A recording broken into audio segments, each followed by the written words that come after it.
দেখে তোমরা বুঝতে পেরেছো কোথায় এসছি। আর আমার একটা ভুল হলো যে সালাম দিলিনি তোমরাকে। আসসালামু আলাইকুম আমার সবাই ফ্যামিলিকে, আমার ছোট্ট ফ্যামিলি, হয়তো ইনশাল্লাহ একদিন অনেক বড় হবে। তো ব্যাপারটা হচ্ছে সব ছেলের সঙ্গেই ঘটছে, অনেক ছেলে আমার বন্ধুদের সঙ্গে ঘটছে, হয়তো আমার সাথেও ঘটবে বা ঘটে গেছে।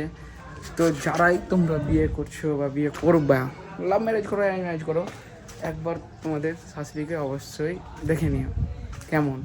ও যদি খারাপ হয় না, তোমার গাঁড় মেরে রেখে দিবে তোমার বউকে নিয়ে। তোমার মা খারাপ আলাদা ব্যাপার, কিন্তু তোমার শাশুড়ি যদি খারাপ হয়, আর যতটা পারবা চেষ্টা করবা তোমার বউকে নিজের বাড়িতে রাখার চেষ্টা করবা।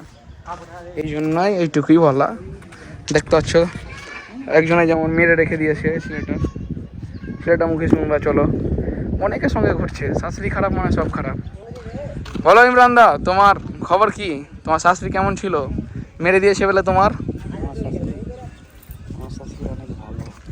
এখন ক্যামেরা চলছে তো তার জন্য ভালো ভালো করছে।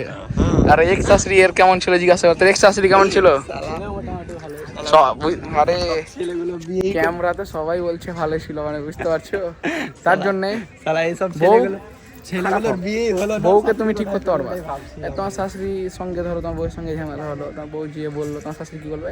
মানে কত নিচ লোক হলে বলে দেখো যে তুই যদি ওর সঙ্গে যাস, মানে জামাই তুমি এ বাড়ি যাস, তাহলে আমি জান দিয়ে দেবো বা তোকে চাপতে দেবো না। মানে ইমোশনাল টর্চার। ওরা নমাজ পড়ে, নমাজ জীবনে লাগবে না, জান্নাত তো জীবনে পাবে না, আমি বড় দুয়া রাখনো, হ্যাঁ জীবনে পাবে না। সেটা হাসছে, সত্য কথা বললে সবাই জানে।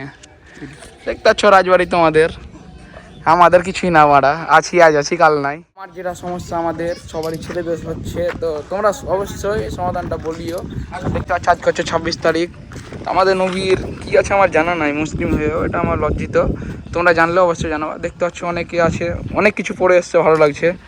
এই যে দেখতে পাচ্ছ ছোটো ভাইটাকে এই যে সাসপেন্ড করে দাও বলছে, মানে আইডি সাসপেন্ড করার কথা বলছে, বুঝতে পারছো। সবাইকে আমার তরফ থেকে আসসালামু আলাইকুম, ভালো থেকো, সুস্থ থেকো। নেক্সট টাইম দেখা হবে। এখন হয়তো 5 জন দেখে ভিডিও, একদিন এমন দিন আসবে 5 জন না 5 মিলিয়ন লোক দেখবে ইনশাল্লাহ।